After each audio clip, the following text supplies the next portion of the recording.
네, 시장이 하락을 할 때도 또 상승을 할 때도 유망 종목을 찾는 것은 게을리하지 말아야 되겠습니다. 이럴 때에도 저평가된 유망주는 있기 마련이니까요. 종목 공감을 통해서 어떤 종목인지 좀 자세하게 짚어보겠습니다.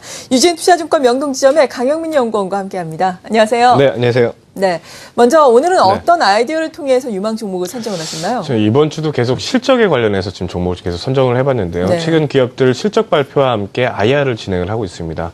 이 IR을 진행한다는 것은 이 실적에 대한 자신감의 표현이기도 하겠지만 앞으로 향후 지금 회사의 전망에 대한 이런 확신도 지금 볼 수가 있는 것이 아닌가 좀 생각이 듭니다.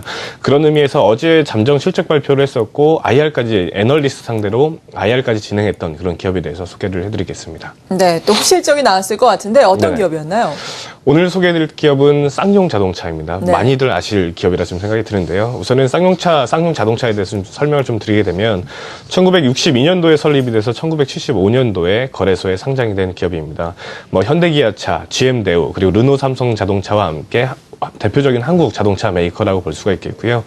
1980년대에 독자 기술로 무쏘 그리고 코란도를 개발하면서 본격적인 사륜구동 자동차를 시대를 열어갑니다. 2000년대에 렉스턴, 카이런, 액티언 스포츠를 차례로 출시를 하면서 대한민국 최초로 SUV 풀 라인업을 지금 체계를 구축하는 그런 회사가 됩니다. 자타공인 SUV 전문 자동차 메이커라고 지금 볼 수가 있는 기업인데요.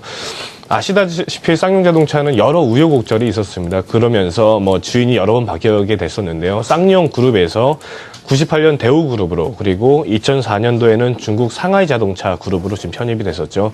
그리고 그 이후에 노사 갈등이 있었고 SUV가 지금 인기가 많이 떨어지면서 이 회사가 지금 기업 회생 절차까지 가게 되는 이런 상황까지 가게 됩니다.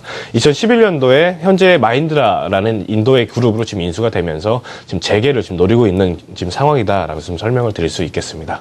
네, 그렇군요. 말씀하신 것처럼 쌍용차 정말 우여곡절이 많았습니다. 네네. 그래서 쌍용차라고 이야기를 우리가 들으면은 어떤 또 문제가 있지는 네네. 않을까라고 우려감이 사실 생기는 거는 그러고 있거든요. 네네네. 그렇다면 지금 모회사와의 관계는 좀 원활하게 이루어지고 있는 건가요? 일단 원활하다라고 좀 말씀을 드릴 수가 있겠는데요. 그렇게 볼 수 있는 이유가 지금 4년 연속해서 지금 임금 협상에 대해서 지금 타결이 원만하게 이루어지고 있다라고 볼 수가 있겠고, 그 전에 무급휴직자들이 있는데 이들이 지금 다시 복직을 하고 있다라고 볼 수 있어서 노사 간에 지금 단결이 잘 되고 있다라고 좀 말씀드릴 수 있겠습니다. 예전에 상하이 그룹 시절에는 그룹 내 지위가 약 100위 정도 수준이었거든요. 하지만 마힌드라 그룹으로 인수가 되면서 그룹 내 지위가 3위 정도를 지금 차지하게 됩니다. 그러면서 그룹 차원에서 지원이 지금 본격적으로 이루어지면서 지금 이런 회생을 지금 하고 있다라고 볼 수가 있겠고, 노사 간에서도 지금 원만하게 지금 타결이 되고 있다라고 볼 수가 있겠습니다. 네, 그렇군요. 네네. 이런 점도 주가의 긍정적인 요인이 될 수 있을 것 같은데 실적을 이번에는 또 자세하게 뜯어보겠습니다. 어제 긍정적인 실적을 네네. 발표를 했다라고 말씀해 주셨는데 네. 2분기 연속 지금 흑자 전환에 성공을 했다. SUV 명가로 다시금 거듭나고 있다라는 분석들이 나오고 있거든요. 네. 실제로 숫자가 어떻게 나왔나요? 어제 실적 어찌 보면 좀 작게 나왔다고 볼 수가 있어요. 근데 굉장히 좋게 볼 수 있는 이유가 2분기 연속 흑자라는 점입니다. 일단은 숫자에 대해서 말씀드리면 3분기 실적이 매출액 8,375억 원에 영업이익 7억 원, 당기순이익 15억 원을 발표를 했습니다. 많은 투자자들이 적자를 좀 예상을 했었거든요. 왜냐하면 9월 달에 이런 추석 연휴가 있고, 업체들의 파업이 있고 해서 전체적인 영업이익 수가 적기 때문에 지금 적자가 아닐까라는 이런 예상이 있었습니다. 하지만 이 예상을 지금 뒤엎고 지금 흑자 전환 그리고 흑자 기조를 계속 이어갔다고 볼 수가 있겠는데요. 이는 굉장히 좀 중요한 의미를 둘 수가 있겠습니다. 2007년도의 이후에 계속해서 적자를 이어왔던 기업이 2분기에 흑자를 이어갔고 3분기에도 똑같이 이 흑자 기조를 이어갔다는 점은 자체가 굉장히 좀 중요한 포인트라고 볼 수가 있겠습니다. 네. 쌍용차는 2010년도에 잠깐 흑자 전환 한 번 했던 거를 그때 한 번 있었긴 하지만 이 7년 동안 적자에서 흑자로 이어갔다는 것이 굉장히 큰 의미를 둘 수가 있겠고요. 이는 이 노사 협약이 잘 이루어진 점을 좀 크게 본다는 점, 이것이 좀 중요한 포인트가 될 수가 있겠습니다. 네, 이 부분과 관련해서 앞서 말씀드린 네네. 것처럼 SUV 쪽이 특히나 잘 팔린다. 네네. 코란도 C가 특히 효자 역할을 하고 있다라는 분석을 봤거든요. 네. 실제 상황 어떻습니까? 맞습니다. 가장 큰 첫째 포인트가 자동차가 잘 팔린다라고 볼 수가 있겠는데, 코란도 C가 굉장히 잘 팔리고 있다라고 볼 수가 있겠습니다.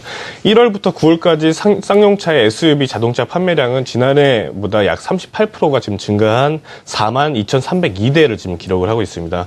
이는 SUV 판매가 전 세계적으로 지금 잘 팔리는 이 트렌드가 있기는 하겠지만 그렇죠. 쌍용차 제품이 가격 대비 성능이 굉장히 괜찮다라는 이런 인식이 지금 확대가 되면서 실속을 찾는 이런 뭐라고 하죠? 고객층들이 쌍용차를 찾고 있기 때문입니다.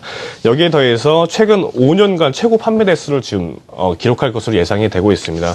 수익성 면에서도 굉장히 좀 회사가 좋아지고 있다라고 볼 수가 있겠는데 회사가 자체적으로 비용 감축을 위해서 노력을 해왔고 이 부분이 이제 반영이 되고 있기 때문에 흑자가 되고 있다라고 지금 볼 수가 있겠습니다. 네, SUV를 선호하는 치세가 증가하는 세계적인 트렌드와도 어떻게 보면 맞아 떨어졌다라고 볼 수가 있을 텐데 네. 이런 실적 호전을 계속해서 이어나가기 위해서는 또 회사 차원에서의 노력도 필요할 거예요. 가능하다고 네네. 보십니까?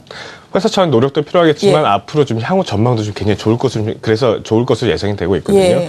보게 되면 복귀한 무급휴직자들이 10월부터 잔업과 지금 주말 특근을 지금 하고 있습니다. 이로써 공장 가동률이 3분기 대비해서 많이 늘어날 것으로 좀 예상이 되는데 4분기 이렇기 때문에 3분기, 4분기 실적 좀 좋게 좀 예상을 할 수요가 있을 것으로 좀 보여지고 있습니다. 올 8월에 출시된 코란도 C 그 페이스 리프트 모델이 지금 새롭게 나왔거든요. 반응이 굉장히 지금 뜨겁다라 지금 볼 수가 있겠습니다. 이로써 인해서 지금 2분기가 판매 대수가 굉장히 많이 판매가 됐었어요. 지금 37,265대가 판매가 됐는데 4분기는 이보다 더 좋은 이런 3만 후반대까지 나올 것으로 좀 예상이 되고 있습니다. 이로 인해서 좀 굉장히 실적이 좋아질 것, 4분기도 좋고 내년도 좀 좋아질 것으로 예상이 되는데 여기에 더해서 해외 수출도 좀 좋을 것으로 좀 예상이 되고 있습니다. 주요 해외 수출국은 러시아라고 볼 수가 있겠는데요. 러시아가 하반기에 정부 지원 정책으로 인해서 판매에 긍정적인 영향이 있을 것으로 예상이 되고 있습니다. 그렇기 때문에 주요 판매국인 러시아에서 좀 마출이 좀 일어날 것으로 예상이 되면서 4분기뿐만 아니라 지금 내년도 흑자 궤적을 이어갈 것으로 좀 전망을 하고 있습니다. 네, 그렇다면 쌍용차 마지막으로 네네. 핵심 포인트를 어떻게 정리를 해볼까요? 좀 전망을 정리를 좀 해드려야 예. 될 것 같은데요. 쌍용차 인도 10대 그룹인 마인드라 그룹으로 지금 인수가 되면서 노사 간의 단합을 지금 잘 하고 있습니다. SUV 명가로서 지금 재도약을 하고 있을 지금 시기라고 보여지는데요. 그 노력 끝에 수년간의 적자를 좀 끌어내고 흑자의 기조로 지금 이어가고 있습니다. 2분기, 3분기뿐만 아니라 4분기는 오히려 더 좋은 흑자 전환을 계속해서 이어질 것으로 예상을 하고 있고요. 연간 흑자가 올해 가능할지는 모르겠습니다. 하지만 내년에는 이 기조를 따고 가서 내년에는 흑자 전환으로 연간 흑자가 지금 이어질 것으로 전망을 하고 있습니다. 과거 주가를 봤을 때 최근 가장 가까운 과거 흑자였을 때 지금 주가를 보게 되면 4만 원대에서 8만 원대를 기록을 했었거든요. 지금 최근 현재 주가가 약 8천 원대인 것을 본다면 향후 지금 굉장히 지금 업사이드가 클 네. 것으로 지금 예상을 하고 있습니다. 중장기적 안목으로 지금 쌍용차 한번 관심 한번 가져보시기 바라겠습니다. 네, 중장기적으로 접근을 네네. 해볼 수 있는 쌍용차 소개를 해주셨습니다. 오늘 이 시간 종목 공감 유진투자증권 명동지점의 강영민 연구원으로부터 도움 말씀 들어봤습니다. 고맙습니다. 네, 감사합니다.